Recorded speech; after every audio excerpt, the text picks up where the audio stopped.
Hey, so today we got the speaker from BassBloom. So we're gonna go into the unboxing without any further ado. Okay, so here we have our speaker in this wrap. The speaker feels actually heavy and the build quality is really good. And on this side we have all these buttons and controls. Okay, so here under this rubber we have few ports like Type C port, charging port, USB port, micro SD card port, and aux cable port.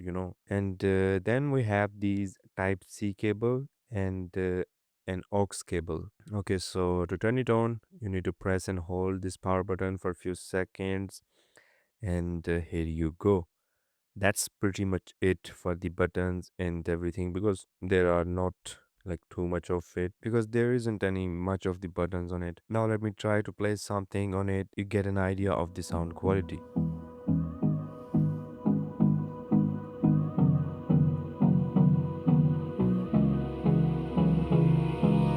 Hold me close till I get up. Time is barely on our side. I don't wanna waste what's left. The storms we chase are leading us, and love is all we'll ever trust. Yeah, no, I don't wanna waste what's left.